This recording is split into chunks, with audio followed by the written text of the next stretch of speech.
Assalamualaikum dan selamat sejahtera Puan-Wan Zahra. Saya akan membentangkan kajian kes saya yang telah saya ambil daripada bab 3, Raja Berperlembagaan dan Demokrasi Berparlimen, subtopik 3.2, iaitu sejarah dan kedudukan institusi Majlis Raja-Raja. Kita akan mula dengan penyataan masalah. Majlis Raja-Raja yang bermula dengan pembentukan Durbar merupakan sebahagian daripada institusi Raja Berperlembagaan di negara kita. Oleh itu, Majlis Raja-Raja mempunyai kedudukan dan peranan dalam pemerintahan negara berdasarkan Perlembagaan Persekutuan. Bincangkan. Saya telah mengemukakan 3 persoalan semasa menjalankan kajian ini. Yang pertama, apakah sejarah pembentukan Majlis Raja-Raja? Selain itu, bagaimanakah Majlis Raja-Raja selepas merdeka dan apakah kedudukannya dalam Perlembagaan Persekutuan? Akhir sekali, apakah fungsi Majlis Raja-Raja dalam pentadbiran negara? Kajian saya melibatkan 3 objektif, iaitu menjelaskan sejarah pembentukan Majlis Raja-Raja. Selain itu, menghuraikan Majlis Raja-Raja selepas merdeka dan kedudukannya dalam Perlembagaan Persekutuan.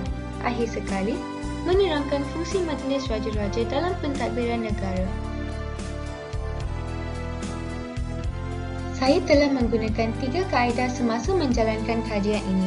Yang pertama, saya telah merujuk buku teks dan buku sejarah yang lain untuk mendapatkan maklumat yang tepat dan padat bagi membantu saya menjayakan kajian kes ini. Selain itu, saya juga menggunakan kaedah audio-visual dengan menonton video yang berkaitan dengan Majlis Raja-Raja dan ini telah membantu saya untuk melaksanakan kajian ini dengan jayanya.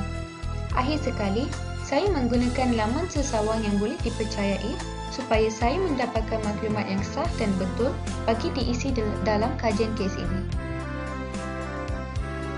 Mari kita lihat dapatan kajian saya. Ini merupakan kronologi pembentukan Majlis Raja-Raja. Sejarah bermula dengan pembentukan Durbar Negeri-Negeri Melayu Bersekutu. Selepas itu, Majlis Sultan-Sultan semasa Melayan Union. Selepas Majlis Sultan-Sultan dibentuk, Majlis Raja-Raja diperkenalkan semasa Persekutuan Tanah Melayu. Kemudian, Majlis Raja-Raja selepas merdeka. Akhir sekali, kedudukan Majlis Raja-Raja dalam Perlembagaan Persekutuan. Yang pertama, pembentukan Durbar Negeri-Negeri Melayu Bersekutu. Durbar dibentuk pada tahun 1897 seiring dengan penubuhan negeri-negeri Melayu Bersekutu. Durbar dalam negeri-negeri ini berperanan sebagai sebuah majlis persidangan bagi Raja-Raja Melayu Negeri Perak, Selangor, Pahang dan Negeri Sembilan untuk membincangkan hal ehwal pentadbiran kerajaan persekutuan dengan pihak British. Durbar membawa maksud perjumpaan atau persidangan umum yang diadakan oleh Raja Melayu dengan British.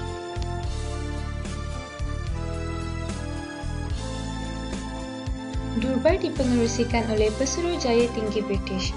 Ahlinya terdiri daripada Raja-Raja Melayu, iaitu Raja Melayu di Negeri Perak, Selangor, Negeri Sembilan dan Pahang, Presiden British di Negeri-Negeri Melayu Bersekutu, dan akhir sekali Setiausaha Negeri-Negeri Melayu Bersekutu. Majlis Sultan-Sultan semasa Melayan Union. Perlembagaan Melayan Union 1946 memperuntukkan penubuhan Majlis Sultan-Sultan, iaitu The Council of Sultans.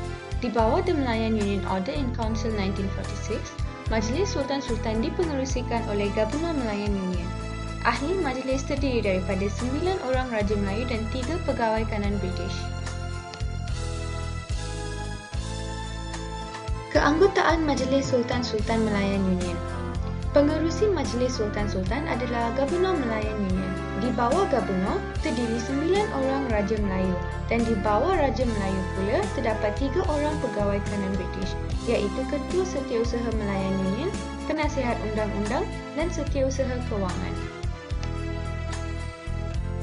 Terdapat 2 fungsi Majlis Sultan-Sultan, iaitu membincangkan undang-undang berkaitan dengan agama Islam dan menasihati Gubernur tentang perkara yang dibangkitkan oleh Raja-Raja Melayu. Walau bagaimanapun, Majlis Sultan-Sultan tidak pernah diwujudkan dalam tempoh Malayan Union kerana Raja-Raja Melayu menentang pelaksanaan Malayan Union. Mari kita imbas kembali. Mengapakah Melayan Union dibantah oleh Raja-Raja Melayu? Jawapannya adalah Melayan Union merupakan bentuk penjajahan secara mutlak oleh Kerajaan British. Oleh itu, Sultan Melayu kehilangan kedaulatan dan kuasa politik yang selama ini menjadi hak Raja-Raja Melayu. Sekarang kita akan membincangkan Majlis Raja-Raja semasa Persekutuan Tanah Melayu 1948. Majlis Raja-Raja ditubuhkan secara rasmi pada tahun 1948 apabila Persekutuan Tanah Melayu menggantikan Melayan Union. Berdasarkan Perjanjian Persekutuan 1948, Majlis Raja-Raja menjadi institusi yang dilengkapi dengan kuasa sekretariat sesuai dengan kedudukan dan peranannya. Hal ini dikatakan demikian kerana Persekutuan Tanah Melayu merupakan tanah naungan British dan bukannya tanah jajahan British seperti Melayan Union. Majlis Raja-Raja diurus sepenuhnya oleh Raja-Raja Melayu. Pengerusi mesyuarat ditentukan oleh Raja-Raja Melayu dalam kalangan 9 orang Raja Melayu. Persidangan Majlis Raja-Raja perlu disertai oleh penyimpan mohor besar Raja-Raja untuk memeterai keputusan persidangan. Raja-Raja Melayu diberi hak dan kuasa untuk mendapat penerangan daripada Pesuruhjaya Tinggi British tentang penggubalan undang-undang dan dasar kerajaan persekutuan. Sekarang kita akan melihat maklumat berkaitan mohor besar Raja-Raja. Mohor besar Raja-Raja melambangkan kekuasaan dan kedaulatan Raja-Raja Melayu. Mohor ini disimpan oleh penyimpan mohor besar Raja-Raja yang juga merupakan setiausaha Majlis Raja-Raja.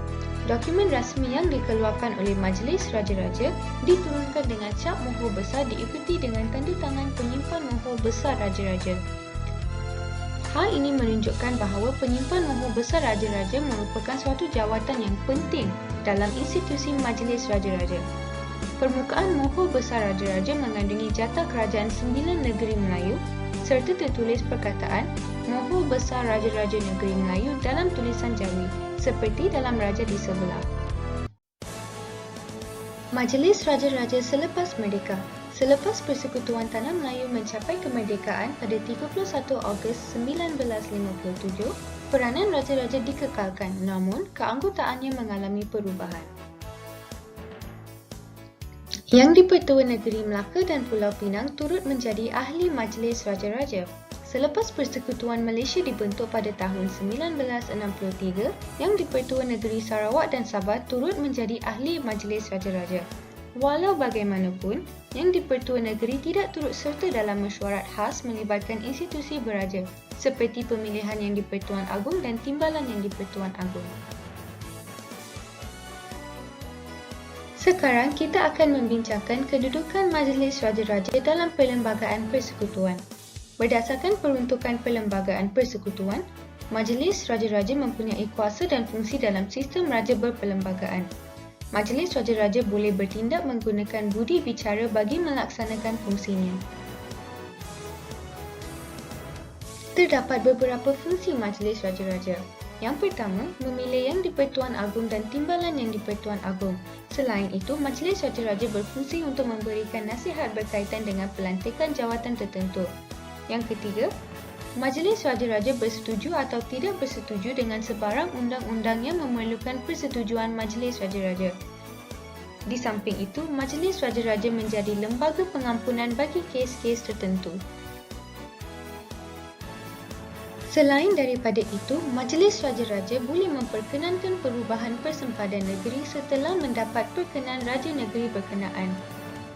Yang keenam, Majlis Raja-Raja boleh memperkenankan pindaan perlembagaan bagi perkara-perkara tertentu.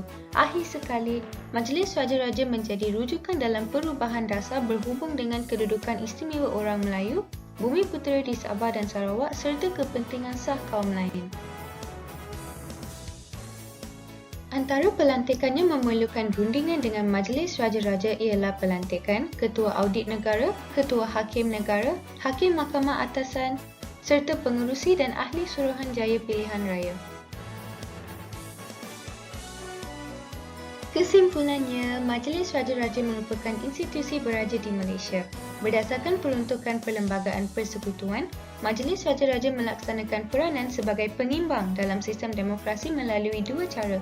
iaitu hak untuk dirundingi dalam beberapa pelantikan penting dan hak untuk membincangkan hal berhubung dengan dasar negara. Saya ingin mengambil kesempatan ini untuk mengemukakan beberapa cadangan setelah menyiapkan kajian kes ini, iaitu yang pertama, kita perlulah menghargai peranan Majlis Raja-Raja dalam memakmurkan negara dan menjamin kedaulatan negara. Selain itu, sebagai rakyat Malaysia, kita juga haruslah berbangga dengan institusi Majlis Raja-Raja kerana institusi seperti ini tidak wujud di negara lain. Akhir sekali, kita sewajarnya berusaha untuk mempertahankan hak kita apabila ketidakadilan berlaku. Sebagai contoh, Raja-Raja Melayu berani mempertahankan hak mereka apabila melayan union diperkenalkan. Hal ini dikatakan demikian kerana Raja-Raja Melayu kehilangan kuasa dalam pentadbiran yang selama ini menjadi hak mereka. Oleh itu, kita haruslah mencontohi sifat Raja-Raja Melayu. Saya telah merujuk beberapa sumber ketika menjalankan kajian ini. Yang pertama, saya telah menggunakan buku teks sejarah tingkatan 5 KSSM. Selain itu, saya juga menggunakan beberapa laman web dalam internet yang telah saya lampirkan di sini. Akhir sekali, saya telah menggunakan YouTube untuk mendapatkan penjelasan yang lebih lanjut berkaitan institusi Majlis Raja-Raja. Saya mengambil gambar laman web yang telah saya gunakan untuk menjalankan kajian berkaitan sejarah penubuhan Majlis Raja-Raja sebagai lampiran.